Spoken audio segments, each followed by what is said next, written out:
Previously on the European LCS. When we beat Gambit, I always have had a lot of respect for the team. We had a super good start to the game, and every lane kind of just snowballed. The tone's gonna land, Maluno's in there. Flash away from Darren, but Maluno flashes in, knockup comes down, and Maluno secures first blood for NIP. They don't ward a lot. I'm not sure why, but it means that your jungler is pretty much gonna have the free time to gank wherever he wants. Have they got the damage to finish off? There was the knockup, and Maluno will make it 2 kills from 2 visits. Maluno's gonna visit his top lane again. The taunt is gonna land onto him. 3 kills for Xin Zhao in the jungle. Maluno picks up another one. He is now 4-0-1 with his Xin Zhao. We just played it safe and didn't want to make any mistakes, so we took it slow and won.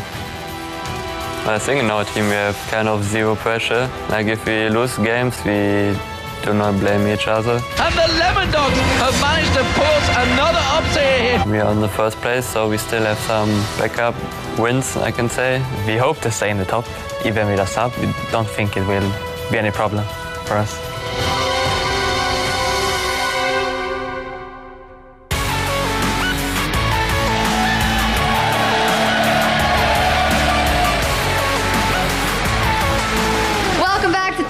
Spain, where our first LCS match is just moments away. Bienvenidos de vuelta. Nuestro primer partido está a punto de comenzar. Now let's take a look at who will be playing today. First up is going to be Meet Your Makers and SK Gaming to get things going, followed by EG versus Fnatic. Up third is Gambit as they take on Lemon Dogs, and we're going to close out the day with Alternate versus Ninjas in Pajamas. So let's get right onto our first match of the LCS here. After a rough start, SK has been on an upswing. We'll see if Ocelot can keep it going in front of his fellow Spaniards, or if Meet Your Makers can pull it together for a win. Now we won't have to wait long to find out, because both teams are ready to go. So help me welcome them to the stage. First up, on the blue side, the Polish powerhouse Meet Your Makers.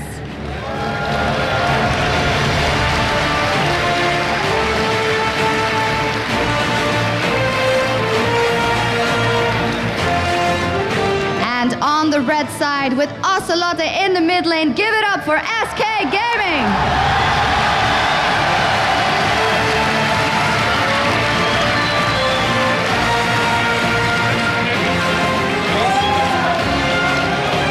Now to give us an overview for the weekend, let's head over to Freak and Joe for the English stream and Quintin y Ocho on the Spanish stream. Thanks a lot, Shox. And each of these teams is going to be playing 3 games this weekend, and as tightly packed as things are right now, those matches have the potential to bring the last place teams to the top, or the top place teams right down to the bottom. It's absolutely correct, Joe. You know, the first and last place teams are only 3 games apart, so nobody, no matter how good they are, should feel comfortable. Everyone has to bring their A game or risk getting pushed to the back of the pack. Well, let's look at the standings then, and right up at the top there, in first position, we will, of course, have Alternate and Gambit, who are right now both holding onto their spots, despite the losses in last week's play days. Yeah, but just behind them, it's victories from the likes of Ninjas in Pajamas and Lemon Dogs that put them in a 3-way tie with Fnatic for 3rd place. Again, just 1 game away from 1st place themselves. And then Meet Your Makers, Evil Geniuses, and SK Gaming are all just 2 games behind those in a tie for 6th. Again, everyone is so close. This is a dangerous week for all the teams. Well, we're going to bring in the teams. You've heard Chox introduce them as teams, but we're going to break them down a little bit more, starting with Meet Your Makers on the blue side. They're, of course, Kubon in the top lane, Makata in the jungle, Charu in the mid lane, and Makla and Lyric, the AD carry and support. And of course, for SK Gaming on the red side, it's Kevin in the top lane, Hercubot in jungle, Ocelot, the hometown mid laner. And I'm gonna make a prediction, by the way. Anytime Ocelot gets a kill, I'm expecting some crowd cheers. I could be wrong, but I think it's gonna happen. And of course, Candy Panda and Nif, that bottom lane, holding it up pretty well as well. Speaking of expecting, I'm going to expect it in the next game as well, when the other Spaniard comes out here on stage.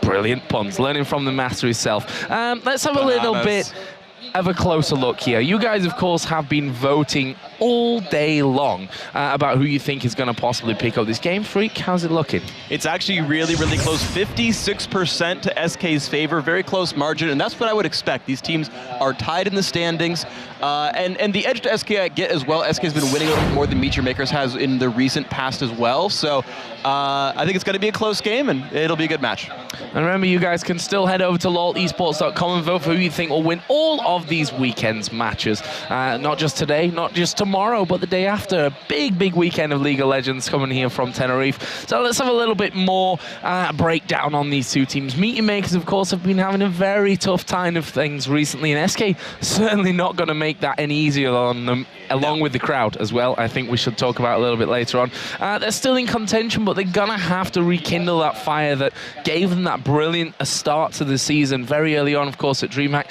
But right now, without that fire, they seem like a team on a bit of a downward spiral. It's interesting because the team starts out so strong early game. They have great ganks, they've got good laners, their individual skill is on par.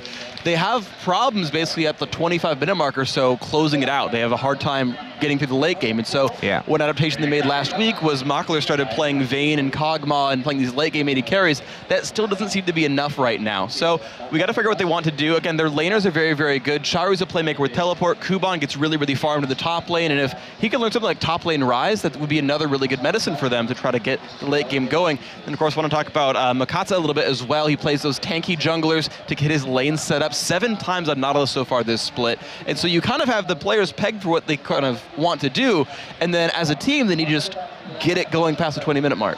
While SK themselves are on a little bit of a rocky road as well. I mean, they did manage to end last week with that win against Fnatic, but it, on the other hand, didn't look like the most confident win from them. You know, SK really still has that habit, as they've had since the beginning of the spring split, almost of being their own worst enemy. It's weird, too, because they also have this amazingly good early game. It's been so good for them in the recent past. And you look at their wins against Fnatic, for example, and they had very strong early openings, and then like MYM had a hard time closing it out in the end game, which, and again, this is being your own worst enemy. This is saying, hey, we got a lead now, how come we're not closing the game out? And you look actually last week, their loss to Lemondogs, they had a huge early game lead. I remember watching the game with Alternate because they were playing Lemondogs in that last day, and they're like, how did SK lose this game? And again, you know, it's a question in a lot of people's minds, and so it's a thing that holds them back, and so they need to get the late game to work for them. However, Ocelot's confident he can get the team back on track. Last week he tweeted, I'm now certainly sure what we did wrong. I'll share it with the teammates. So this should be good news for SK fans. If he knows what to do and how to close games out, then they're going to be in really good shape. However, actions speak louder than words. He's got to put it in play today. We got to see an SK who can close games out. Well, we're going to take a close look at Ocelot and his fellow mid laner Charu in today's featured matchup. They're both obviously key players for their respective teams, and they're pretty well matched as well, even down to having the same number of kills at this point. While Charu has a more impressive KDA overall, Ocelot has a greater total gold count for those longer games that SK have been pulling out. And these players the similarities don't even just stop at KDA and things like that. They have a very similar champion pool as well. For example, SK often picks their mid laner very late in the pool. They want to give Ocelot a counter pick. But last time these guys met, he actually picked Orianna very early on, trying to steal away an option from Charu. Twisted Fate and Ahri, 2 other champions these guys play very frequently. So whether they're going to be first picking those to steal options away or wait for counter picks, these guys are going to have a very similar impact on the game overall. Let's touch on one thing as well that we've not touched on, and it concerns Ocelot here, so it's perfect time. He was actually on the stage before we got going here with the show, literally ramping up the crowd. They were chanting his name, and as a team like SK, or like we've pointed out many times in the past, they are a team which not only feeds from themselves, from Ocelot being in the mood where he's screaming and getting things going, but also a crowd behind you of this size. This is a big crowd that we have here in Tenerife, and well, they're all Spanish. and it's great to see sort of, as the LCS moves around, you get the home country teams. You look at Gambit in week 2, they played in Moscow, and they had their first perfect week, right? They went 3-0 there, and a home crowd can definitely mean a heck of a lot for these guys. We at least got to hear them sort of cheering for Ocelot before the game started, and SK being such an emotional team, getting deafening cheers every time their mid laner gets a kill, and I think that even expands to the rest of the lineup as well, and not just Ocelot. It's a really good place to be if you're SK. So we're going to be getting into Champion Select here in just a few moments, and that gives us a perfect time to talk about what we can expect from the bans and the picks. For me, one thing that stands out here is, of course, Elise. Both Kuban and Kevin have Elise as their most picked champion.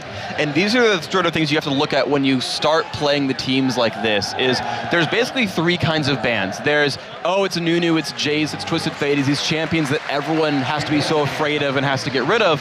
And then there's second kind of ban, which is, oh my gosh, it's Kassadin from Peke, or it's these champions like this where you've got to be so concerned about an individual player with an individual champion is so scary, and then you sort of say, well, they're really scary with it, but so are we. When you've got at least played on both sides, now you've got this other level of mind game of, if we ban it, we remove one of our own options as well. Yeah. We could have been banning something else the entire time, and there's no good way to sort of predict going into the match what a player is going to do or what a team's going to do and how they're going to prioritize their bans. Especially when champion pools are so similar. So you could have like everyone getting their favorite champion because no one's going to ban those out because they're shared, or you can see everyone's favorite champions going away, getting first picked out, and then you've got to go to your second or third sort of string champion. Well, before we get into Champions League, it's just a few moments away. Here's a quick look about what both teams had to say about each other coming into today's matchup.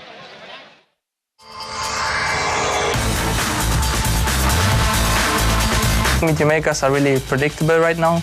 I don't think they can really change their playstyle too much. 2 weeks ago we lost against SK pretty hard. They have better team comp, better communication. They was a better team, I think, but now we practice, we train, and I think we will revenge for that.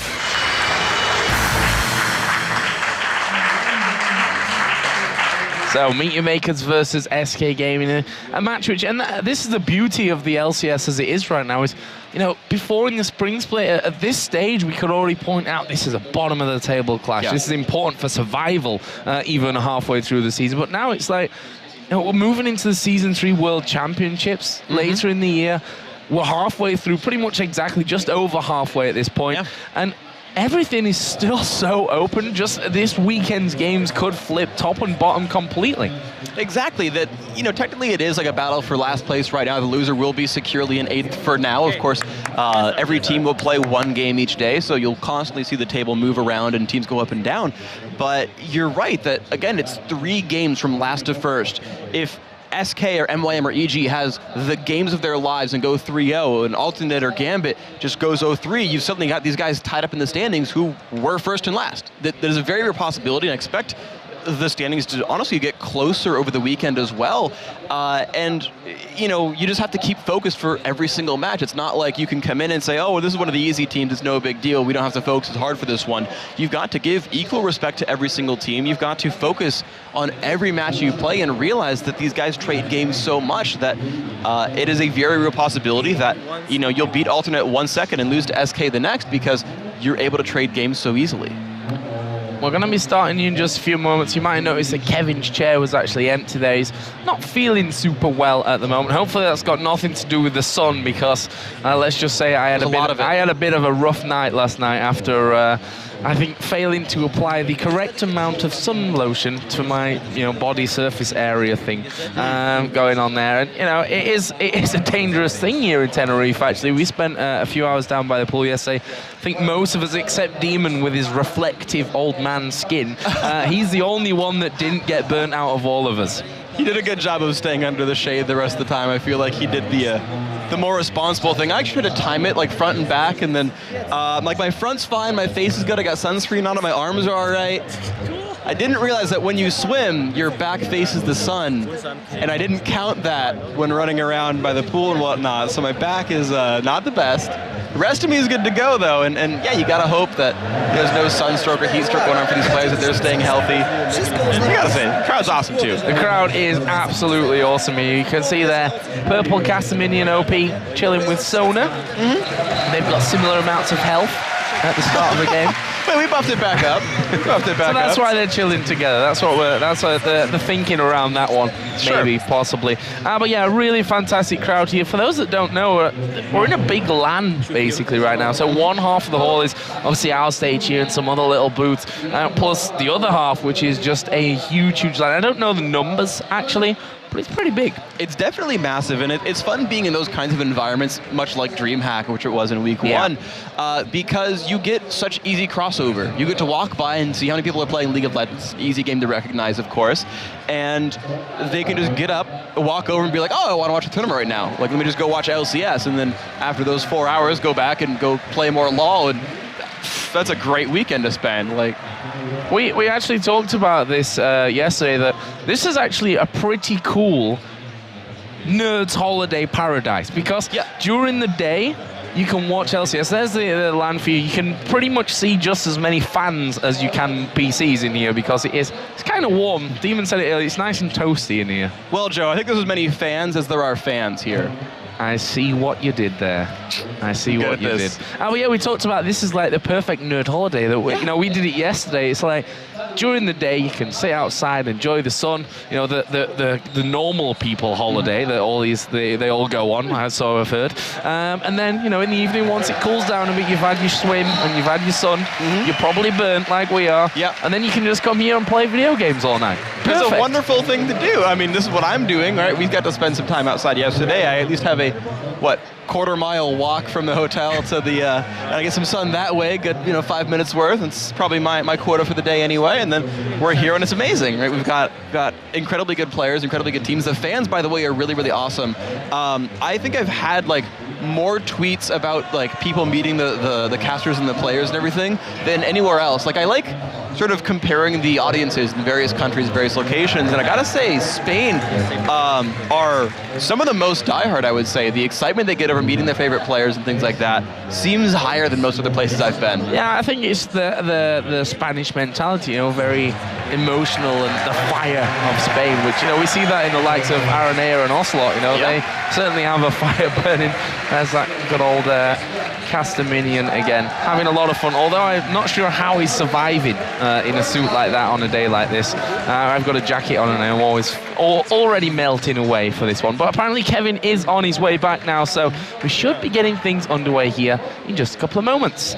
Some cosplayers do actually build in battery-powered fans into their outfits. Idea. I feel like I want battery-powered fans in my suit. That'd be amazing as well, but depending on, and the thing is, the costumes certainly look very, very good, but depending on how hardcore they are about it, they can stay in and be nice and cool while doing so. So definitely a possibility there for these guys.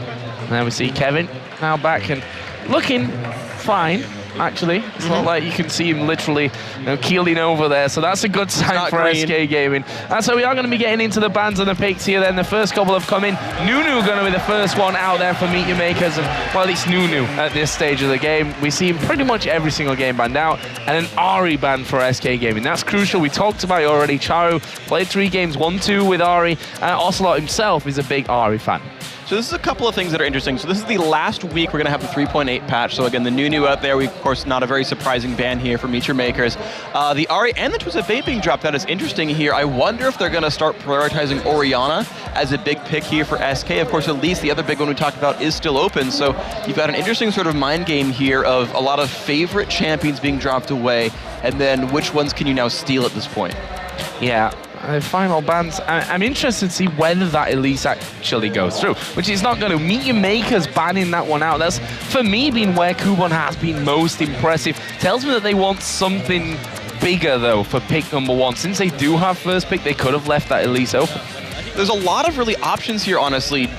I know they don't really play it, but Draven is so huge for a lot of these teams in general that he's so high impact. The Orianna, there is the Orianna grabbed out. Because they killed off Elise, SK doesn't get to respond with the Elise steal, right?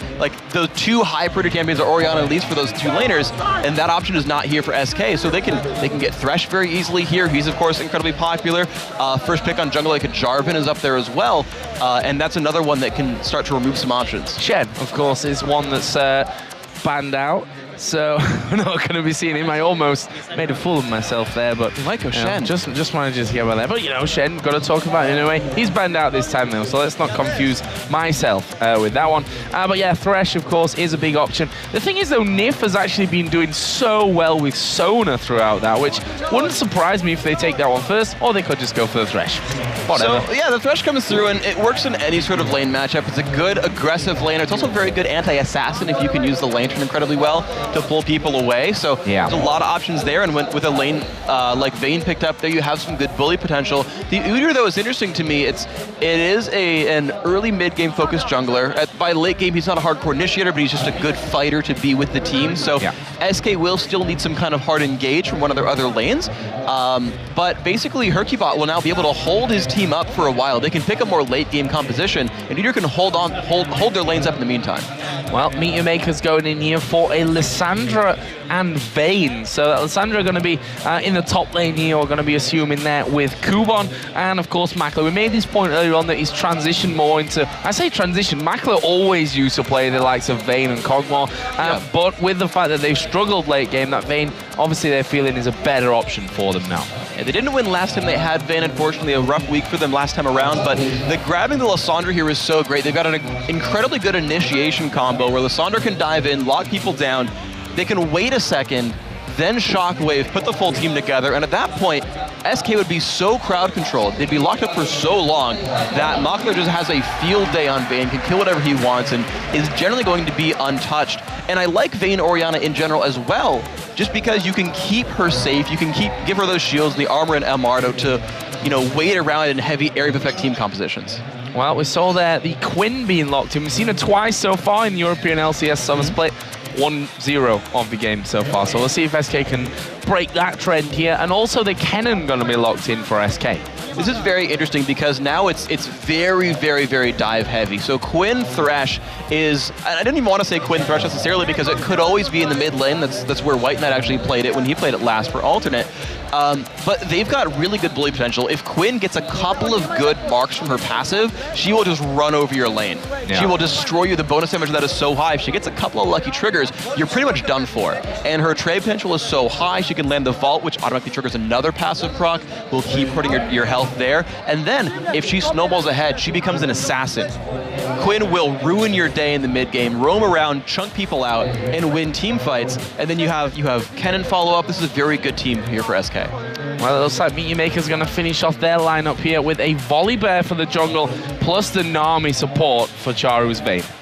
Sorry, for Michael's Vayne. Yeah, so I like this as well. So you've got more hard engage. You don't, like, Volibear is hard to start team fights with, but he can follow up really, really well, and they've already got Orianna and Lissandra to do that. Also, any lane that Volibear ganks has some crowd control to help. You've got Nami with the knockup with the bubble. You've got Orianna with Dissonance or post 6. She has the Shockwave as well. He can gank for Lissandra as well. She has good follow-up. So Volibear has a lot of easy ganks here in front of him, and that's very good. He can follow up on the initiation, as can the Nami as well. And then you talk about Vayne and Nami as a duo lane, and they can bully a 2v1 very, very well, and they have just enough sustain, I would say, to even survive against Thresh Quinn. I think it'll hold up. Well, we're going to find out here where Quinn is going to be in this whole setup here for SK Gaming. Certainly a bit different to what we've seen them running here before. And then we see a Xerath coming out, which tells us that it will be a Thresh Quinn lane with that Kennen in the top lane by all counts. So this is interesting because there's enough hard engage for Meet Your Makers to deal with Xerath. Xerath is strongest when you can't get to him and he just sieges you forever and you just cry a whole heck of a lot. And this basically hedges SK's bets on initiation. They don't have a guy like Lissandra or Jarvan who just starts a fight. Instead, they're going to do a lot of damage from afar. If you get into SK, they've got Kennen, they've got Quinn, they've got Thresh, and you're already weakened from the Xerath pickup. And so MYM's health bars are going to be pretty low. They don't have a lot of sustain in general. They're going to rely on the Orianna ball to sort of hold on against the Xerath barrage and then hope that works out. Now, if SK does get some good things going on early on, then they have good follow-up, though. Kennen, Udyr, Quinn as well, they can all dive in and follow through. So if Ocelot ganks off to the side or something like that, they can all show up and make life miserable. Well, we've got the picks in for this one, and Meet Your Makers against SK Gaming. We said it before, last time they met was the kind of crazy one. We saw the Rengar and Skarner come out, and again, different picks here for SK Gaming. The Xerath, the Quinn. Kevin obviously has started to play more fighty champions in that top lane as of late as well. So, they've obviously done a lot of tricks. You don't bust out a Xerath and a Quinn that you've never seen before for SK without doing a lot of practice with a lineup like this. And you've got to think that surprise Meet Your Makers here, because the way these teams will practice new compositions is they will do them in secret. They'll play it against other LCS teams because they need to get good practice, but they'll be aware of which teams they practiced which compositions against, and they would have certainly made sure they did not show the Xerath or the Quinn to Meet Your Makers very much. Part of the value of this is the surprise pick, and you kind of think back to the bans, right? They banned away two of the common picks, the Ahri, who can assassinate Xerath, the Twisted Fate, who can ruin the whole Xerath long-range positioning, saying, okay, that's fine, we're going to give you the Orianna, we know you're going to first pick it, and SK kind of played them in that setup here. So we're here in the battle for sort of the bottom of the standings right here. Meet Your Makers in the blue, SK in the red. It's gonna be a very, very close match here, and it's really a game of different sort of styles here. Long-range poke and follow-up here for SK Gaming versus hardcore initiation for Meet Your Makers, who are gonna wanna sort of ruin the Xerath positioning, the long-range Xerath who sieges. So we're going to be getting into game here in just a second. You see there, SK definitely the favorites here when it comes to the crowd. There's no doubt about that one. As I said, Ocelot was warming the crowd up himself a little bit earlier on before they actually got fully set up here and ready to go. And we are going to be getting into game. So it is Meet Your Makers versus SK. Meet Your Makers, of course, on the blue side. Let's first of all touch on level 1 and what we may or may not see here, Freak. So you look at the sort of setups here, and you have decent level 1 for Meet Your Makers, because if they land the Orianna bubble, life is difficult. However, Hercubot doesn't want to start bear stance. There's no easy crowd control for SK, really, because Hercubot's gonna want to start Tiger with Phoenix, right? He's gonna want to be a damage threat in the actual jungle itself. So SK can get some early wards down, and they can kind of rely on Nif's Q, but they don't really want to fight here, I don't think. So look at this, an early ward was put down there from Meet Your Makers, and SK respond with a pink coming straight out from now on. So they're going to clear out the vision that MYM have over their own red buff. We've just seen there Libic warding the SK red as well. So we'll see if this actually ends up being anything. MYM all recalling from that one. SK slowly but surely working their way through the buses, just checking with the death sentence, with Ocelot as well. And they've got now good vision on this bottom side of the map, but the fact that they don't really know where MYM are may even scare them off somewhat. But they've given themselves complete ward control over this side of the jungle. They're actually looking to do something a little bit cheeky here and try to get some early level 1 advantage off of their champions here. There's zero vision for Meet Your Makers. They've already recalled the cannon back, but Meet Your Makers have to be very careful. That ward's going to get spotted by the pink ward, and SK could clear that out and still get control over the red buff. Well, MYM are walking in here. Let's see what's going to happen with this one. Red buff has now spawned. 4 men there for SK. They're going to be spotted by the ward as the flash comes in. Death sentence actually missing there. They're going to keep focusing in on towards that red. It's not quite smiteable right now as Hercubot does get locked up there in the bubble. SK trying to get in there as we see the vault going down onto Makata. He flashes away with less than half health remaining. Ocelot actually picked up the red in all that chaos. Yeah, so they pulled the red buff into the brush, which prevented any smite from Makata at all. Now, unfortunately, Hercubot smited a little bit early, so Ocelot got the last hit there, but honestly, red buff Xerath will do pretty well against Orianna 1v1. Hercubot's still going to get level 2 off of this camp. Yeah, he is indeed. On the other side, we saw that the slow start on that blue for Makata. Obviously, he had to back away from that red with not much health remaining, so he's probably going to be decently low from that. Of course, he has his passive to really help him out in that front, as Candy Panda there just putting a bit of damage down onto Libic. So while we've got a bit of quiet now, let's break down these lanes, starting in this bottom side. You see there the stats for Libic on Nami. 2 times he's played him and 2 wins. Good statistic there, but how does it work out against Quinn and Thresh? So this lane is going to be very, very snowbally. Both of them have the potential to chase people down and repeatedly crowd control them. Candy Panda has the blind and the vault, and he can start up a trade really strong. And someone like Vayne relies so heavily on auto attacks that getting blinded really ruins her trade potential. So as long as Nami doesn't land something good there, you're going to see this kind of setup is going to happen over and over again. Candy Panda going pretty deep into that one. Needs to be careful. Those silver bolts actually didn't get the proc there of that final one, but we can see that, well, there is an opportunity here, and basically it's going to be about bubbles and hooks this lane as Makla goes in on towards Candy Panda there, and almost able to pick something up from that one, but it's a case of getting him out of the lane here and getting that advantage by forcing Candy Panda completely out. And that actually happened because of the level 1 antics. Makler and Libic didn't take much damage at level 1, however the bubble lands on a Nif. Is he going to be able to get away from this one? Gets condemned against the turret. The 3rd silver bolt comes in, and he just leaves both of them very, very low here with a bit of danger on their hands. Hercubot is nowhere near to protect his bottom lane as Candy Panda gets another hit. There's a death sentence onto Libic. He has to flash away as he's pulled into turret range. But still, no first blood, but my gosh, it's close down there.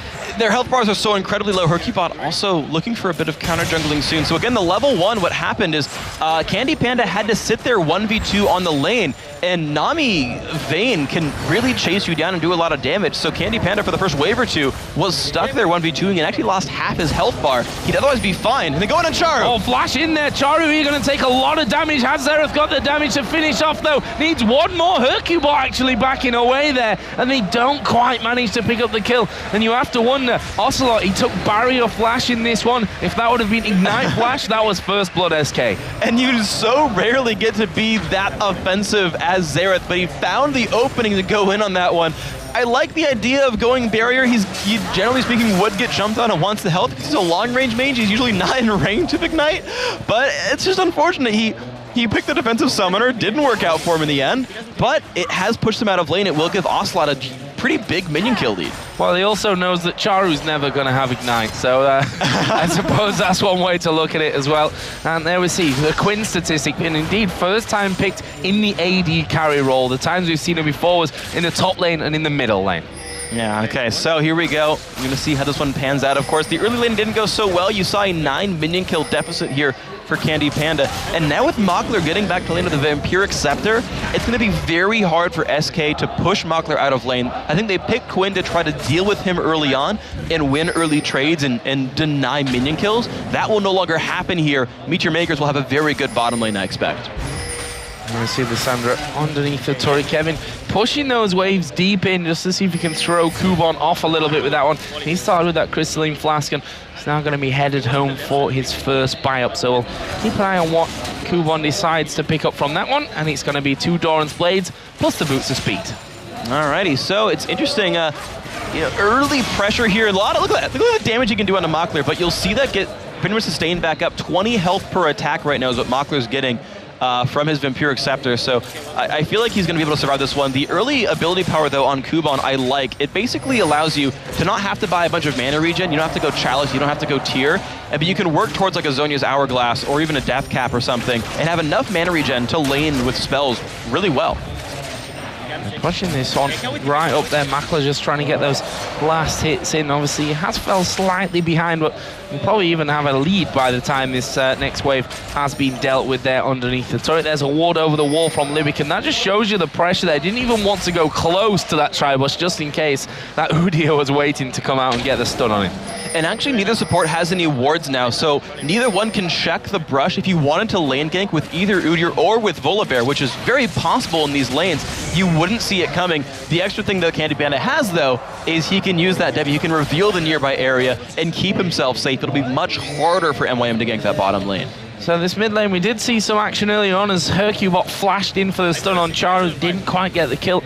Looking down the items right now, Tier plus double Doran's Ring being built up for Charu, and on the other side, the Chalice for Ocelot with a Doran's Ring of his own. It's interesting to me that Charu actually did go for Tier here. I'm guessing that he wants the shield from the Archangels to help withstand burst from Ocelot, because he doesn't really need that much mana to succeed as this champion, but going for a lot of ability power for that build, I guess. And there's Makler and Candy Panda once again facing off. The ball actually will grab Nif in there, but I don't think Makler expected that onto the land. He'd already started to back away and popped a couple of pots to get himself back up to safety as Kevin and Kubon pretty much fluffing all of their skill shots right there. It's kind of a weird scenario. Kubon just spotting Hercubot coming up there as well, not quite able to get in. If we compare the impact of this Udyr to someone like Diamond Prox, who's probably been the most outstanding Udyr player we've had in Europe in recent times, he's not quite had that scary bear noise Udyr that comes out of the brush, and as soon as you hear that noise, you know you're in trouble. Yeah, he's not managed to find the openings here, and I guess in some sense it's a little bit hard for him to gank these lanes. You saw the good attempt there in the mid lane, backed by Ocelot. The stun came out from Xerath, and it worked almost really, really well, right? There was 50 health basically left on Charu. They nearly got the kill picked up. It was a nice attempt, but when you try to gank like a Lysandra or Nami Vayne, and Vayne can just condemn you back all the time. It's so hard for Hercubot to get in here. It'll help him control the jungle. He'll be able to counter gank successfully, but in terms of forcing engages, he doesn't have a lot of openings. Look overall down the CS here as well. The only real difference is in this top lane. 10 CS is the difference at the moment in favor of Kevin, who, as we said, forced Kubon out of lane somewhat earlier on. He's got that Doran's Blade plus a Ruby Crystal, boost of speed, and a rejuve bead. So he's kind of got a little bit of everything at this point. He does. He's going to go for the early Haunting Guise for some extra damage output with his ultimate and his general burst combo being a little bit stronger. But what you're seeing a lot of that is what happens when you open with a Doran's Blade early on Kennen. You just have more auto attack damage. It's easier to last hit things with basic attacks. And as he keeps pushing onto Kuban, Kuban has to rely more on ability cooldowns to last hit stuff. So we see here that Makata actually going in for the Elixir at this stage again. Talk us a little bit through that one, Freak. It tells me that they're really looking for something very soon. It's a big burst of durability and damage, and he can use that successfully. He has pretty good auto attacks. He gets free attack speed from his W. It's surprising if they don't go for like an early Dragon. It's just sort of strange to see it because he could get closer to the Spirit of the Ancient Golem. I just don't see it very much. Well, we'll see if that does have an impact, as we are going to see the Lantern Gang coming in. The box is down. Libby gets a good bubble off. The Tidal Wave comes out here, but they're chasing in. But there's the Shockwave coming down from Charu. He's teleported down there as Makla goes in. There's the flash. First blood coming down for Meet Your Makers. And in this top lane, Kevin here and Kuban going head to head. No kill out of that one, but that first blood coming in, and there is the danger of that teleport once again of Charu. And that bubble from Libic was so freaking good. When he saw the engage come in, he knows that, oh, well, when Thresh comes in with the Lantern, Udyr will be directly on top of him, gets pretty much everybody in the Aqua Prison, and that gave them enough time for the teleport to come in, everything to happen. Such amazing play right there, and Candy Panda now getting a little bit hurt. Yeah, we saw actually Makla being locked up there with the hook for a while, but didn't actually really do anything from him. Didn't follow through to get that flay and knock him backwards in the end. And that will be nothing happening there. You can see that Charu, with that, has actually started to build up a little bit of a CS lead despite being away from that lane. And he's just come up, picked himself up the Golems, the Wraiths as well, and he's going to be getting back into the swing of things here in just a second. Actually looks like he wants to have the Wolves away as well while he's at it. This is how Charu is building this minion kill lead. Then he has so much mana to spare. You know, I take it back wondering, wow, he doesn't really need that much mana. But Doran's Ring plus tier gives him essentially infinite mana. And here comes the jump on. They fling Kevin back. He's not escaping this one. Makata picks up that kill. And he didn't even need the elixir for it. Wow, amazing. And that gives him control over the turret. They're not going to go to actually take it down right here. So Hercubot will get the farm picked back up. And that was an amazingly well done gank right there. And we talked about how you can easily gank, basically follow-up gank as Volibear for these lanes because there's so much crowd control to set the Volibear up. Unfortunately for them, the kill is in top lanes. They don't get to take Dragon off of it unless he recalls and goes down, but that's not what Kuban's doing. No, mid lane was just pushed up there as well. As we said, Charu starting to build that nice lead up as see Makla here. Is he going to get pressured? The hook actually missing there. He tumbles out of the way of it, but Makla going to take some damage now as the Aqua Prison comes down. Doesn't quite catch Candy Panda in. It looks like SK might commit. No, just trying to force Meet Your Makers out here once again. And right there, that is the trade power of Quinn. You can see that she was not harassed there. Got to just put damage onto his opponent. And I want to give you guys the update on ability order. He's maxing Q, which is the blind, and then the E second, which is Vault on Quinn. So for what it's worth, he's going Blade of the Ruin King, max Q, max E, 1 points W. Right now we see SK starting to move up towards Dragon. The problem that they have is that Makata is on that side of the jungle right now. They've got vision of the Dragon itself, and they've seen them running up the river for this one. So this is going to be a 3-man Dragon attempt. We can see the Ocelot is starting to come around the bottom. Charu doesn't have teleport available for this, and SK being rightly cautious about this one. I'm a little surprised they were so scared because Charu was not there, and although they couldn't know this, Hercubot's smite was up while Makata's wasn't, which is another lead they would have. There's almost no way to steal the Dragon away at that point, but with enough Fog of War, they're not knowing how close Charu was to the battle. They didn't want to risk it. SK feeling more confident in their late game potential of saying, yeah, we have 1,000 gold deficit, but we'll turn it around, don't worry about it. MYM just put a pink ward of their own down there on that Dragon, just wanting to make sure that they, even if they can't fight for it right now or don't want to fight for it right now, that they at least have vision so that SK don't get that sneaky one in, which would bring the gold back to bang even at this point if they manage to sneak that one out. Here's Makata just trying to get in towards that middle lane as again Makla and Candy Panda exchanging a little bit of damage. But kind of surprised that there's only that one kill coming in this bottom lane, because we have seen, you know, a ridiculous amount of damage being exchanged between the two. That was an interesting scenario as Makata puts the ward on the other side as to where Hercubot was actually recalling from, didn't see him. The blue buff will be coming up in the near future for these guys, though. So it's one thing that Meet Your Maker says, look, it's something we probably want to think about contesting. Orianna is winning this lane. She's pushing incredibly well, holding Ocelot back towards his own turret. Also recalls in time to have items in time for that blue buff respawn and be ready to fight for it with an item advantage. But, you know, it gives a lot of pressure away on this mid lane. It allows MYM to put some stuff down there and even get some harass on a Hercubot. Yeah, with two bears going at it there in that mid lane.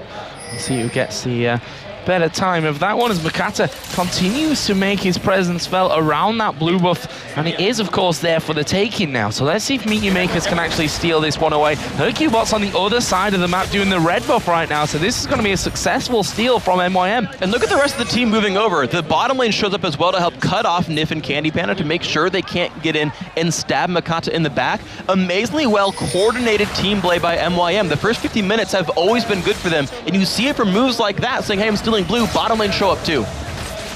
So, is Nif going to be able to land one of those killer hooks? And Jason made a good point in the amateur game earlier on where he said, you know, that just one hook, you can miss 5 or 6 in a row, but it only takes one good hook to come in to really separate you in that bottom lane. And you can see the CS is not quite a 10 difference. Only that single assist coming down onto Vayne, obviously from that teleport kill a little bit earlier on that Meet Your Makers pulled out. But this game right now, 800 gold is all that separates them.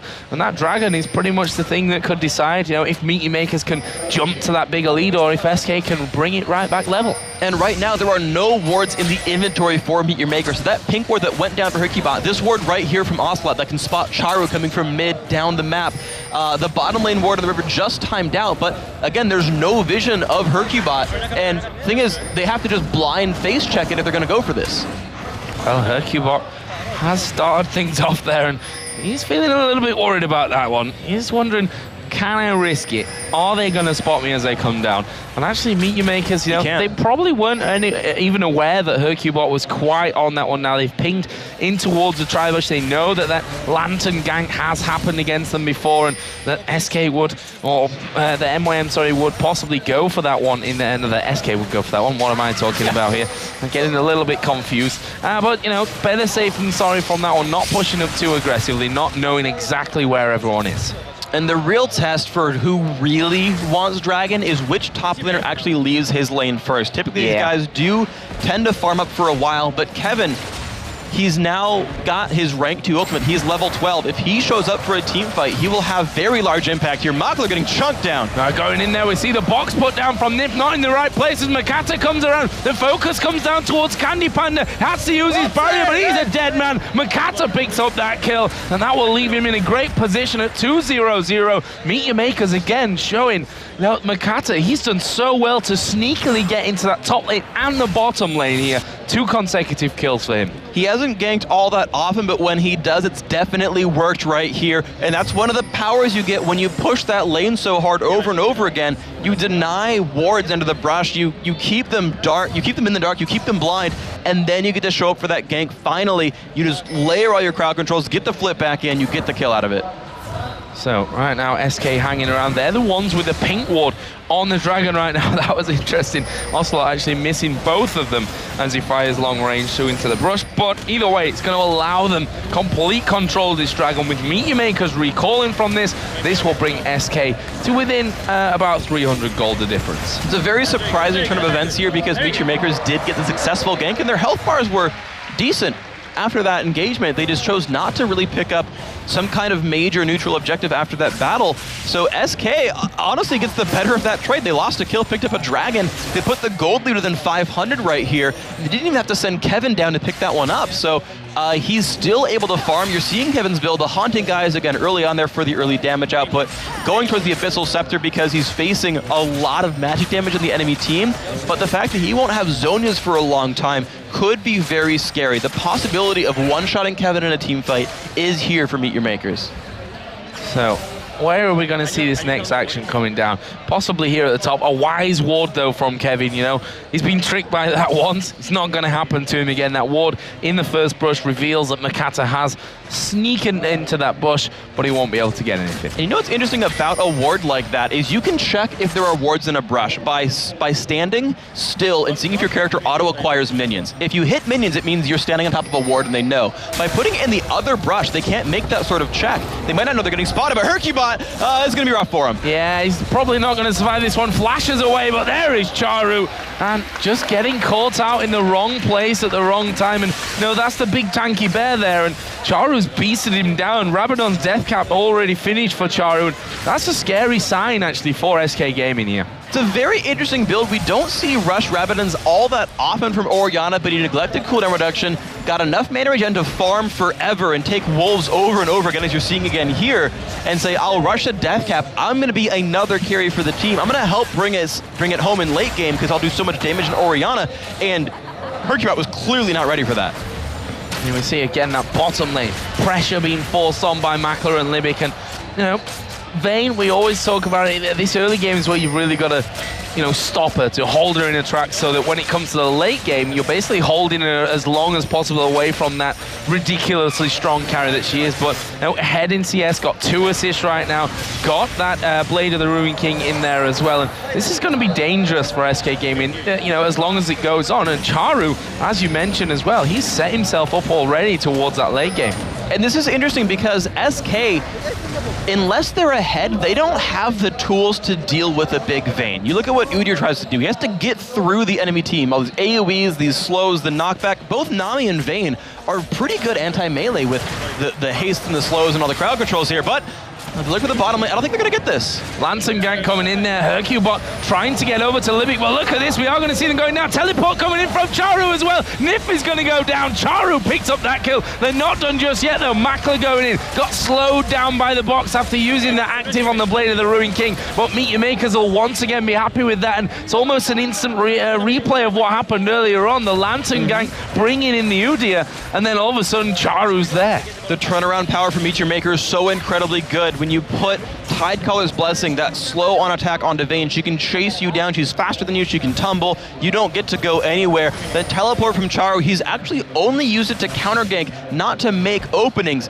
And when they pick these late game scaling lanes like Vayne and say, you have to gank me to hold me down, by the way, I'm going to show up to counter gank you, it limits so many of SK's options. It's incredibly smart here by Meet Your Makers. And that seems to be why they're so happy to sit there and farm and make, you know, less moves and say, okay, Makata, make ganks happen once in a while when we know they're in Fog of War, don't waste your time. Otherwise, when they come to us, Charu, you're on cleanup duty.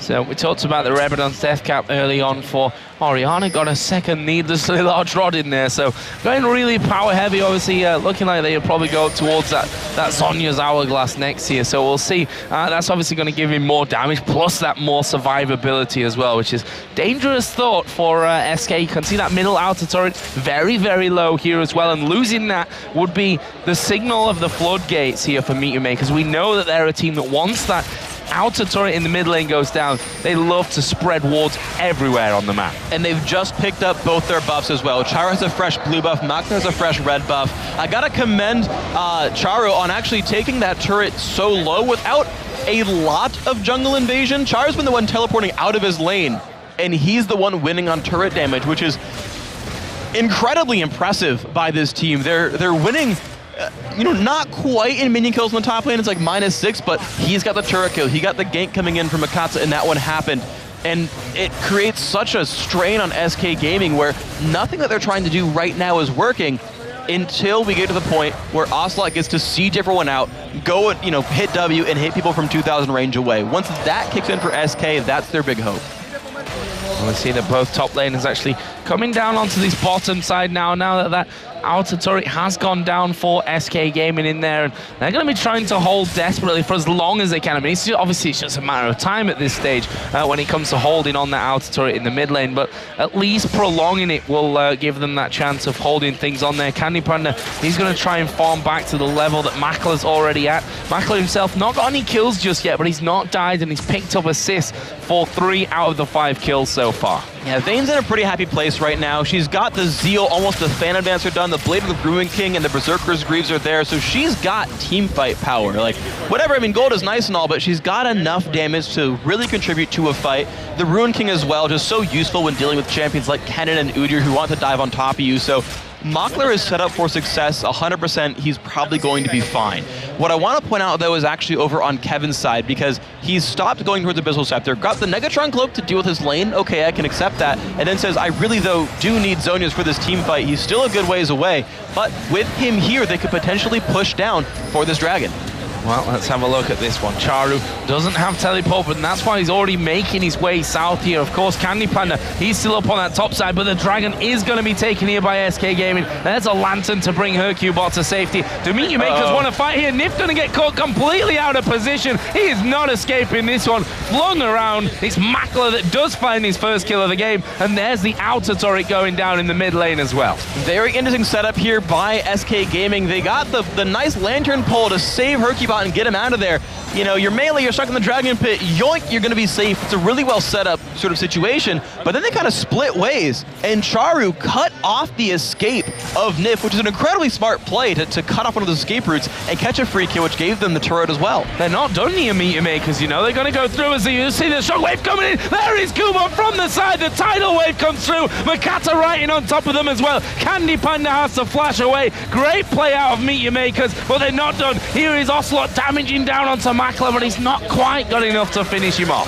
And the high ability power Orianna shield actually blocks more than one full ultimate cast from Ocelot, and that is so important. High AP Orianna helps prevent people getting bursted out. As armor and MR to the target you click, he's not really level 17? He's really already level 17 25 minutes in the game, so he is 1 point away from having a maxed out shield for 30 extra MR. I want to actually get the actual value of the shield right now because he's giving a 360 point shield to any target who gets focused down by the Azereth here. So Charu's pickup here is going to work actually quite well against SK's game plan. Really, really strong stuff, and SK yet to put a kill on the board here as well. Let's not forget that one. It's 7-0. The gold lead, you know, it's not massive at this point. 3,000 gold is all it stands at, but you know, and that's with the 3-0 on turrets as well. So it just shows you that SK, you know, they're not out of this one if they manage to control things a little bit more, get a couple of kills on the board. Of course, the dragons that they've picked up at this point really helping them stay in the game. But now could be a little bit more trouble as Candy Panda going to get caught out. Makata and Makler both coming into this top lane. Candy Panda condemned against the wall, uses the cleanse. That won't be enough to save him, but Nif comes around with the Lantern to save his teammate. And there we go. The shockwave into Ocelot. He's not going anywhere. Yeah, Ocelot is away from this one. We saw Libit going in. Charu was just off to the backside, and that leaves Charu now unstoppable at 5-0-1. Meteor Makers are going Baron. And they will be able to take this one pretty easily, honestly. With only 3 people, they probably have just enough tankiness and damage. They could pull Kuban down if they needed to, but they should be all right here. Makata has the passive available, so tankiness they've got. Oh, they're trying to get in onto Kuban with this one, but well, you don't lock down Alessandra that easy. They have no idea that this Baron is being done right now. Meteor Maker's going to take that one nicely after those kills earlier on. Finally gets finished off, and that will leave them at 9-0. And look how the gold's changed. 5,000 it is now. It's a couple of thousand more than they had just half a minute ago. Which is a lot of great plays by them. The counter gank in the top lane is set up for Baron. Charu trusting his team enough and knowing the power of whether or not they could kill Baron and saying, look, I'm going to teleport bottom lane. I'm not even going to be able to help you if they counter gank you. If they gank you at Baron, sorry, you're on your own. Just to stop Kevin's push in the bottom lane. Got himself a little bit more farm. 306 minions at 27 minutes, by the way. Huge margin. A huge minion kill lead for Charu. Said, yeah, I'm gonna leave you guys alone. I'm gonna get some minions. I'm gonna save this turret. They're protecting every possible opening while still taking all the offensive moves. And I said Candy Panda using the cleanse, which of course he doesn't have. He's been forced into that Quicksilver Sash here along with his Blade of the Ruin King, whereas you look on the other side, that Phantom Dance already done. There's a Negatron Cloak in there coming out for Vayne right now. And just overall, Meteor Makers with that last little fight here have really brought things out for them as Kuban just gets knocked down a little bit by Ocelot, but they may be able to just brute force them away from this turret. And you see the Ocelot using the range of Xerath to try and stop it, but you're not going to stop a Baron up Meteor Makers from taking that inner turret. First of one of the game. Yeah, and look at Makata's health bar. He face tanked that turret with just an Orianna shield and lost maybe 50 health at the end of the day right there. And this is sort of the reality for Meet Your Makers. They've got, because Charu's so far ahead, he is able to make anyone withstand Ocelot's burst. They've got a very far ahead Mockler who is just nice and fed enough on Vayne. Hasn't been donated a lot of kills, but held up in his lane, got a good number of minion kills, got the assist a whole bunch, still hasn't died, of course, as no one has on the team. And so they have whatever they need. When Kuban finally does join the fights and initiate, as we saw last time on the secondary turret for SK, they've got all the makings of a very good team comp with gold in the right places. And catches like this, I don't know if it'll even mean enough. Well, they've done a lot of damage here to Libic, but look at Kuban, he's right in there. There we see the shockwave coming across as the tidal wave will join in as well. SK very, very hurt from this one, but Meet Your Maker's gonna follow up. It looks like that was just a case of bullying them away from that second inner turret of the game here for MYM. They've got enough damage out there. The long-range engagement potential from Kuban and Charu, basically, they can jump in there, do a bunch of stuff, and then get out safely because of how durable they are ultimately. And it's ironic, but that's what SK wanted to do. They wanted to go deal damage from 1,000 range away, force people off the turret without taking any kills, and gain a big advantage. But Meet Your Makers have the poke that they need to force SK away without starting a fight. Makler just been shot down there by Ocelot, stopped him from recalling, and he just tumbles away to recall from by that Tribush. So not really a problem for him there, because he can kind of waiting for those minions to actually come to him in that lane. I mean, hard to lock down a Quinn, certainly, but also not impossible, as we've seen before. The condemn from Vayne, forcing him to use that Quicksilver Sash, or maybe we could even say forcing him to go into that Quicksilver Sash in the first place, is certainly a knock on how far he can go with this one, as Makata is chasing down Nif right now. We see the Flay coming out, and Makata not quite able to get in there for the fling, but they've bullied them out of that blue buff area. So this is the sort of interesting setup, because honestly Candy Panda will be a pretty good duelist. He's got the mobility tools he needs to outplay most of the champions on MYM. If Candy Panda plays it right, he'll be okay. The problem is their team is not in that same sort of setup right here. Meet Your Makers have control of the map. They've got a 7,000 gold lead. The Dragon is theirs for free because they're wearing Baron buff. They've got more kills. Like, there's a lot of reasons why this MYM team is ahead. And so it's on them to keep making the plays and keep pushing forward. And the thing is, it shouldn't even be that hard for Meet Your Makers. They've got a very good team composition and the gold to back it up. That Void Staff now added in there as well for Charu. Those shockwaves going to be doing a lot of damage. If he gets it in the right place, of course. That's always a key fact here with the Orianna. And we've seen many players miss these big shockwaves that have cost them games in the past, or on the other hand, that have completely single-handedly almost won them games as well. So SK sat up here for the defense. Will they be able to hold on to the final inner turret of the game? Kevin actually going to get locked up here for a while and decide not to follow on through to him. He had the Lantern down there, which takes it out of the game for a little while now. The interesting thing, though, is that SK have very good wave clear because of the Xerath, because of the rest of their lineup, able to spam skill shots down the line. This makes it very difficult for Meet Your Makers to actually make stuff happen. You can see the Shockwave only hits one, it might be enough. Only hits one. Nif going to get thrown up in the air here. Going to surely be finished off as a tidal wave will come through. That's three of them knocked up as they try and lock down Makler there with Ocelot's ultimate, but honestly, not really doing a hell of a lot to him here. He's going to throw that out here in just a second. Like you said, the wave's been cleared pretty quickly, but Ocelot without the ultimate, they may fall foul of this one and have to give up the turret. It looks like they will. Yeah, the Lysandra right there actually forces Ocelot to continually back up. Whenever the Ice Claw comes out, he can't stay siege and kill minions. He's got to leave and walk away, or he gets stunned and just insta-burst it out. So even though he could normally wave clear, Kuban just faking his E, throwing it out there saying, if you don't leave, you'll die, gets to stop the abilities from coming out. You've got like, these mind games constantly with these wave clear situations.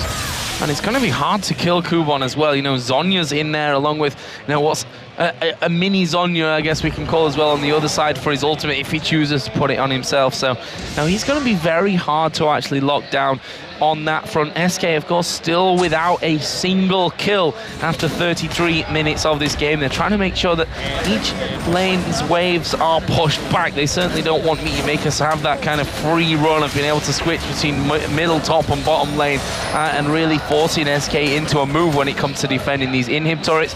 Second Baron of the game game will be up in less than a minute's time. That could be the next target here for Meet Your Makers. It's a definite possibility right here. The thing is, they need to weigh two things. One, how do we efficiently win this game to give as few options for comebacks as possible? And then two, how do we make sure we don't give any openings up there? So Baron usually is pretty safe, especially against Udyr, who has to flash over the wall to go for a chance at a steal, unlike someone like maybe Jarvan, who can kind of flag toss one way and flash the other, and it's a little bit easier to deal with an Udyr just because you see him coming. But at the same side, they still don't want to risk that miraculous steal where Kennen dives into the pit and life just gets miserable. So they need to make sure they have the ward coverage to do it. Then if they know SK can't stop them, then great, free Baron, they can use the buff to push into the base. So looks like they are going to be waiting for that Baron, sitting in there on the pit, got the timings down. They've once again secured complete control over that jungle. And there is the Baron, spawns up, and Meet Your Makers instantly onto that one. That's going to be finished off here in pretty much no time.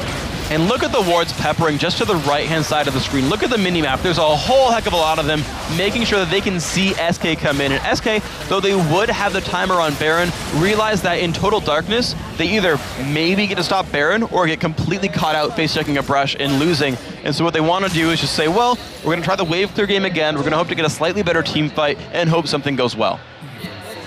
So, Meet Your Makers now pushing out that top lane with Kuvon. The rest of the team, though, are in that mid lane. The question is, can they actually get through? I mean, they're going to have Makatu, who's pretty damn tanky at this point. With that command protect on him, you know, they're going to run away from him anyway because he's got the ball. You know, he's that delivery system anyway, even if he runs in there. But he can tank up a good few hits of that turret as well. We see that Kuvon actually got it on him right now. He's another prime target, of course, with his ultimate. And then the shockwave to follow on from that one. But Meet Your Makers, I got a feeling that they're going to be very, very edgy about finishing off this game.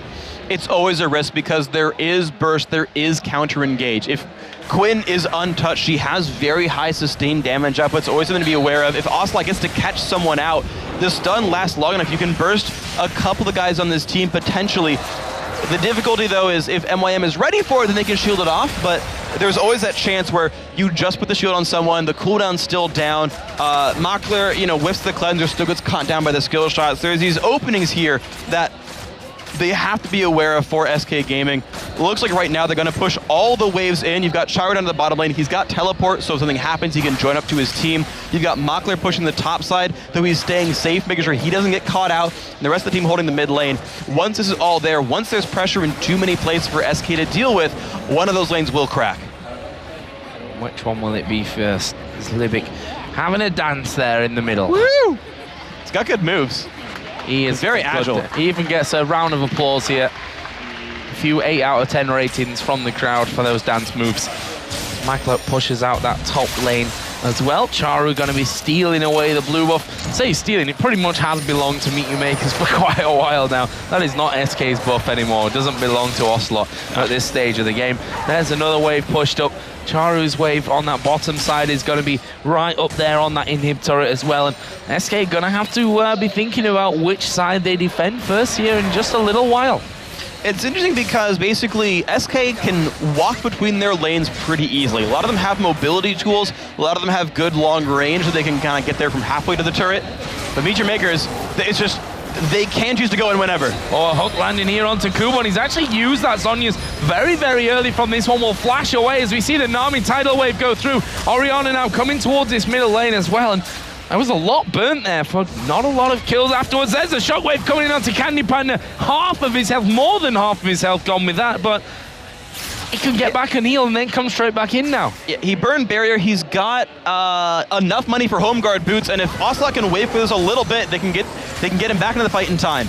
You've got to feel that Kubon could be the key man to come back into this one, as Charu himself will use his Zhonya's. He took no damage really from that one. We can see the Ocelot hammering away there at the back of things, doing a good job of keeping that one down. And Charu's damage, you know, with command dissonance even just right now, is so, so high. With that Rabadon's in there, with Xerath, with a Void Staff added in on top, with that Zhonya's as well. Makata actually starts to move forward from this one. Couple of hits in onto the turret, but they can't find the opening still. It's a 740 ability power Orianna, and all of SK's aggressive moves are telegraphed, except for Ocelot Xerath. They all have to get very much in range of Orianna if they want to do anything. And so if Charu plays it right, he can constantly zone all of SK out and make their life miserable. And because they've got the Baron buff regen, they can hold on to the siege, keep the lanes pushed, and slowly wear down that turret without a lot of openings for SK.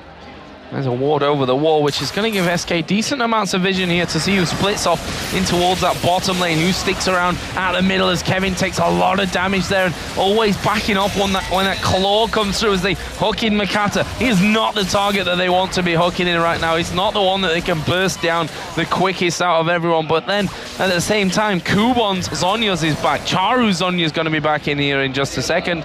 And that's two big items to have when it comes to the fights later on as well. It makes it so hard to kill them off because you will be able to dodge one of the abilities from Ocelot, most of the damage from Kevin, even some of the bursts you might even see from Candy Panda and co. And you even saw when they caught Kuban last time, he Zhonya's the box, flashed over the wall, burned 2 ultimates for a flash, which, I mean, yeah, the ultimates come back from cooldown sooner, but if a fight were to start after that, SK wouldn't have the tools to do battle. Charu is now far enough ahead, he can solo the dragon, and you'll sort of see this happen for a while. Meteor Makers, they've got such control of the map. Unfortunately for them, they did really nothing with the Baron buff, and so they might wait for the next one, for the next stab in, but they're building a gold lead from doing this. They keep taking the buffs, the entire jungle is theirs, they're still getting the farm from the minion waves, and they could wait till they had a bunch of Guardian Angels, they could wait until Makata is so tanky, he can just dive the turret and not care. That might be what MYM waits for, but even if they're not making any major moves, they're still growing advantages. You see that giant spell added in for Makata. Morella Nomicon picked up as well for Charu's Oriana, who is 440 CS here, 40 minutes into this game, and that's almost 100 more than that of Ocelot. He's currently 5,000 gold ahead of him in the overall picture as well. You see that now. Kevin's Kennen, over that 300 mark. He's doing a great job in there as well between the AD carries. It's not a massive, certainly not 40 minutes in the game, almost nothing if you take that into consideration. But that 106, the extra control that they've had over those 2 Barons and the last few Dragons coming in here, giving them that real gold advantage, not to mention it's 6-0 in turrets, and there's no kills on the board for SK. Which does mean, though, that if SK does win a fight, they've got so many openings here. Baron, still a few minutes to go, not going to respawn right now if they were to get a team fight. If they won the fight, I think they could kill it just barely in time, but it'd be a little bit close. Death timers should be lagging up at this point into the game. But here comes a tricky thing. MYM, I don't think they're looking for a team fight just yet because they risk that Baron comeback. Because Baron is so close to being up, if SK wins, they get shutdown gold and Baron and turn the fight around, unless they feel super confident. Oh, Makata ran in there, the ball was on his head, and he saw SK, said, no, we don't want anything to do with that, back off, back off. Didn't see the shockwave come out, and actually good damage coming out here from Ocelot over the side. Libic in a lot of danger, has to flash away to safety from that one. We got 15 seconds until that Baron comes up. SK, will they try and actually contest this one? I think they kind of have to. There's not so much pressure on the map. The wards have all timed out from MYM. I feel like they are able to come in here and try to do something about MYM. Just wave clearing minions forever is not going to help them get back into this game. They just don't feel safe enough. They haven't had time to put any wards down. Libic, with the Oracle's Elixir, had been constantly sweeping that upper jungle from SK, fully blinded them, blacked out their vision, and said, you know, though MYM has chosen to go for Baron each of those times, they just as easily could have hidden a brush and said, if you fight us, you're going to get caught out and die. Well, here we go. Libic looking for something over the wall, and similar from SK as the hook comes out. Ocelot blasting damage through there as well, but we're kind of back to where we were just a couple of minutes ago here. Plus the fact that Meteor Makers, of course, now have that Baron buff running on them. We'll see if they can make more use of it this time around. And the interesting thing is that the items are no longer going to keep coming in for Charu. He's got everything that he could possibly buy at this point on the champion. He's got the highest AP mix build he can go for. If he keeps taking minion kills, he's actually denying gold from his team. The AD carries can still scale up. All of SK can still scale up, but it's an interesting situation where theoretically SK now starts getting more gold than MYM, so MYM should start really thinking about closing this game out. Well, they are going to push now onto that turret. It's at less than half HP. Still no engagement from this one, and Makata actually going to go very low. Shockwave used though, he gets 3 of them in there as a tidal wave comes across. Brilliant bubble coming out there. Double kill for Vayne. That's 3 men down for SK. Only 1 down for Meteor Makers, and now they have a chance to get themselves through and possibly win out this game. And of course, you're seeing that they are doing an amazing job, though. The burst all came down onto Makata's Volibear, the tankiest member of the team, which gave them really free reign to counterattack the rest of the SK lineup. And you saw that right there, the CC combo, the initiation potential. When you put Shockwave onto a Nami bubble, dear God, does that hurt SK. They have no way of dodging that ability. The Shockwave, of course, is going to land when you put that on top of the slow from Lissandra. Then that crowd control last long enough, you can go in again. Kuban is going to go in there. Nif actually flashing away, but he's being chased down by Makler, who's now on a rampage. Ocelot trying his best to hold them off, but that won't work out for them. And it looks like inhibitor number 2 is going to be falling here. Not going to stop Makler now that his ultimate is down, even though he's trying his best here, is Ocelot, using that range to keep out of the way of him. But after that, it is going to be 2 inhibitors down. Meteor Makers fall back here, and that final push may come in just before that Baron runs out. Let's have a look how much time it's got left on it. Actually, I guess it's a minute and a half. Oh, it's a minute and a half. So they've got time to get back, buy up what they've. Most of them can't actually fit much more into what they have got there, but they'll be back here soon enough, I'd imagine, before that Baron runs out to try and bring it home. Makata almost has enough money for his Warmog's armor right here. He's very, very close to it. He's actually recalling at this point and is, I think, just 50 gold shy of that. So they might just wait for that item to come on through.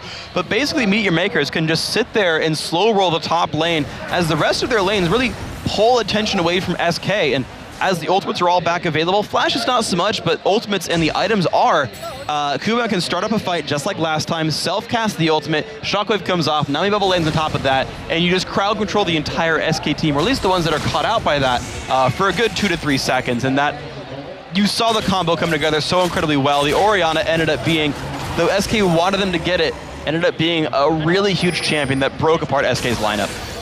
Well, MYM are now pushing up towards this top lane. Charu going to be joining both Makler and Libic there. Kuban not too far behind them either. Makata still a little bit further behind since he actually just had to come back from the base there. Just added that Warmogs in, so he's definitely tanky enough now to get right underneath those turrets without having any problems whatsoever in terms of his health. You can see there top left, Dragon's live, but honestly, probably not going to be very important anymore in this one. We're 45 minutes into the game. And Meteor Makers just looking for that final opening here. The Super Minions have already pushed both the bottom and mid lane out. And look at that, the bottom lane is actually pushed onto the Nexus Tower. So SK have to defend that here at some point, or risk losing Nexus Towers while holding onto an inhibitor tower. MYM can freely disengage, but they go in for some damage on Nif. And look at that. They know that minions will kill the base for them. So they're like, all right, look, leave and deal with this now, or we get control of your Nexus for free. They're not even trying to dive the turret, but now they have the numbers advantage, they can go. Now they go in there, and well, they're on towards the turret from this one. Ocelot going to be charging up. Good blast onto 3 of them. Meteor Makers back off once again, wait for the next wave. Look at the Nexus turret, so they're being hammered away here by those Super Minions. They might be able to save that one on the bottom side, but it's going to be close either way as Kevin takes another chunk of damage. There is Nif held up inside one of the bubbles as Makata gets a blast from Ocelot's ultimate, but Nif going very low. Zonya's used here by Kuban. Kevin gets destroyed before he can really do anything. Candy Panda dives into the fight. He will try and escape from this, but they're all so very low. Makler was chasing in. They're going to take inhibitor number 3. The Nexus turrets must be going very low with this one as well. Could see that one is in fact already down here. The second one is on less than half HP. And Meteor Makers right here, right now, are going to finish off the Nexus itself and take down SK Gaming, losing 0 towers and only 1 death throughout a 50-minute game. Absolutely amazing play by the MYM lineup. There you can see them on their feet congratulating everyone for a very well played game. And it was methodical from second one. They got the methodical gangster Makata. They kept winning the bottom lane slowly but surely. Charu, 1v1 against Ocelot. Got ganked early on by Hercubot. Kept up a minion kill lead, put more damage to the enemy turret, used his teleport to counter gank, and turned that bottom lane over. Every move by MYM, slow and steady, it won the race, and they closed it out and really just took down SK. Now we see hands being shaken, always good to see. Hard defeat to swallow, I think, from SK, and especially for Ocelot here in front of his home crowd. But that's it from us here on the Caster Desk for now. We'll be back for the next game, but we're going to head over to Demon and Jason to break down everything from MYM versus SK game. Thank you very much, Joe and Freakin. Well, it was a long, drawn-out game, but it finally finished, and Just as Joe said at the end there, 0 towers, only 1 kill. That is not a good start to the weekend for SK. That is like the most, that's the uttermost form of control right there. Not letting them get any kills until like the very, very end. Not letting them get any free turrets, which is honestly free gold that you can use throughout the game. Not letting them get very many dragons as well. It was just all about control the entire time. And I believe Freak said it best in terms of Char with his teleport. Because let's go back and think about how he normally uses it. Usually split pushes late game with it and uses it to get back into fights. This time, he was using it to counter gank. And it worked every single time he did that. He was able to give his bottom lane a huge lead. He was able to still build up a lead middle against Ocelot and still get a CS advantage, not to mention damage on the turret. It was just overall control. And that 3-man Aqua Prison from Libic at the start, just for before First Blood came out, it was fantastic. You know, Freak called it just at the same time. It's like, he knew exactly where the bear was going to be coming into, knew where they were going. Everybody in one spot, boom, easy. And think about the reaction time, because they didn't know he was there necessarily, and that Lantern flash came in so quick, but they're able to pretty much turn that around, pick up a free kill onto Udyr, who is really hard to chase. Obviously, not that bad for Vayne, but yeah, it was really well done. And Nami, we talked about her earlier on during the amateur games, that she had a very low win percentage, about 33%. And then now it's starting to climb up because everyone else seems to understand how she works. And honestly, when the picks and bans even came around, we were looking at it and thinking, SK kind of outpicked themselves here. You know, they'd locked in the Udyr fairly early on. We saw, it was like, how was he going to get in? There was no way that Hercubop could ever really get killed. You've got the Condemned to blast him away, Aqua Prison to catch him in, Orianna's Shockwave. He can get flipped away by the jungler and then stunned up by Kuban. So we were just like, it seems a strange pick. And that's almost the same sort of pick that we saw Diamond doing before once he went with Udyr. And it's how to counter Udyr effectively. Right, yeah. You just get a lot of CC. I mean, Udyr can work around slows a little bit, but if you lock him down with that, if you prevent him from moving, he's not going to do exactly what he needs to do. And yeah, we looked at each other, we were like, what?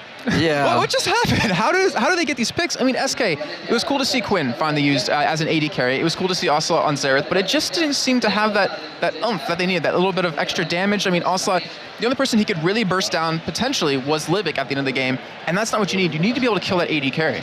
Well, that's really the beauty of Xerath. We saw it with Sharu in the promotion series when Meteor Makers were trying to get through. It's the fact that he can wave clear, which is why the game got dragged out. But eventually, it did come around with this awesome replay we have as basically just how they combined everything at once. Yeah, so we were talking about the CC version of Meteor Makers and how about they've been working on their teamfight synergy. And we can get the replay on your screen, just kind of walk you through exactly what happens. But it's a perfect example of what Meteor Makers was trying to do. So we're 25 minutes in. It's 6-0 in favor of Meteor Makers. And this is right off the back of a kill on Nif. And honestly, Meteor Makers only get 1 kill, but this is why SK did not fight for the next 20 minutes. They realized, like, wow, we cannot team fight this team because they have so much control. And look at the replay started just kind of a little bit slowly here because the action goes really quick. You see the Orion ultimate's going to come in, it's going to catch Kevin. You see the flip happen onto Kevin, and he gets stuck there, and then Kuban locks him up as well with the ultimate. He ends up just dying completely, and no one in Meteor Makers was really even harmed from that. Of course, Makate's going to jump into the backside. Ocelot's going to end up flashing away, or Candypan's going to end up flashing away, and they're not able to pick up another kill, but still, that just shows, if they dive on you, if they catch you, they're going to kill you, especially like a Kennen,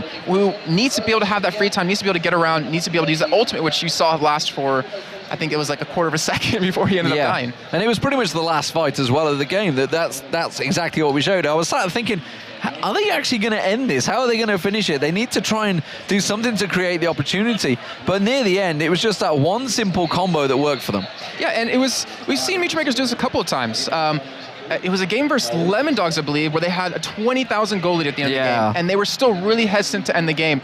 But it was all about the mindset of Makate saying, you know, you realize at this point in the game, someone can be killed instantaneously, and we can lose that fight. So they pretty much just try to get some sort of initiate onto a team that honestly could kind of kite them back a little bit, can push away just like you're saying with Xerath, and really stop them from getting under the turret. Yeah, had to make sure they were secure. So how do we count it then? We saw the first time that Quinn was used as an AD carry. How do we measure it up? Obviously, it was used to try and counter Vayne as much as possible.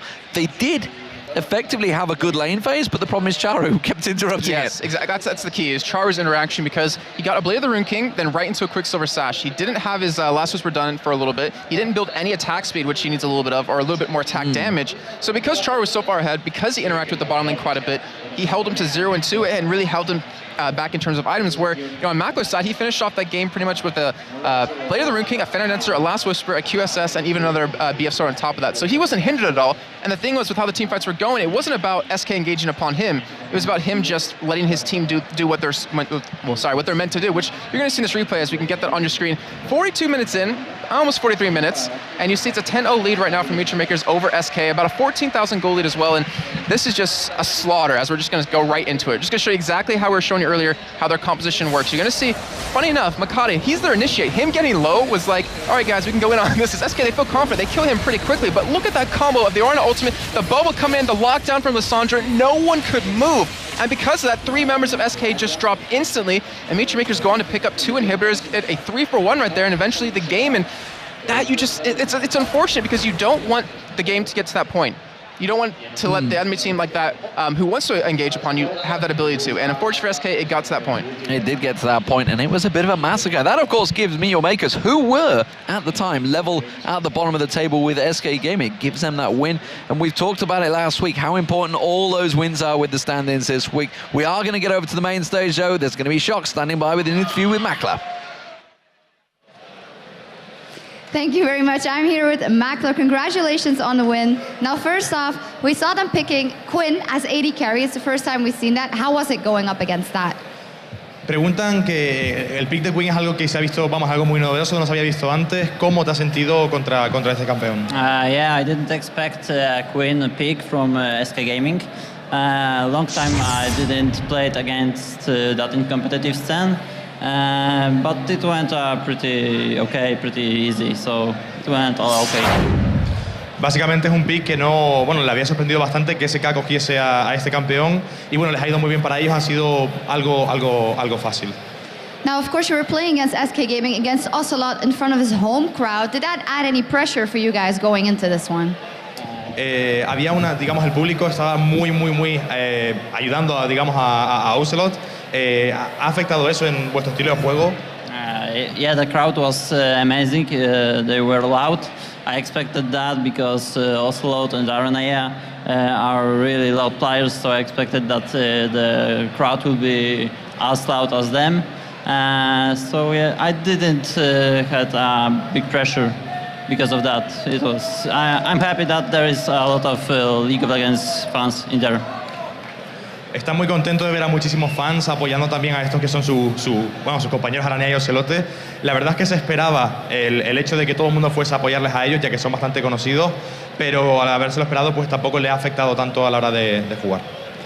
And finally, you guys started off the season really well, and then now you kind of seem to be in a slump. So what's going on there? Digamos que MYM empezó muy fuerte al principio de temporada, pero luego empezaron a tener, mejor dicho, algunos problemas. ¿Cómo han, digamos, intentado solucionar esto? So yeah, we lost 5, I believe, games in a row in LCS. We came to Tenerife to break that wall and try to win at least one map, and I hope it will through us strength and that's it. Básicamente la verdad es que había sido bastante malo el hecho de que habían perdido 5 partidas seguidas, pero bueno, estaban esperando en este torneo al menos ganar un partido y que eso les diese fuerza para poder seguir ganando. Thank you very much. Muchas gracias. Now lately, evil geniuses have been playing like a shade of their former selves. Is a new face enough to jumpstart the team, or will Spring Champions Fnatic roll past them on their way to first place? We'll see when we come back from the break.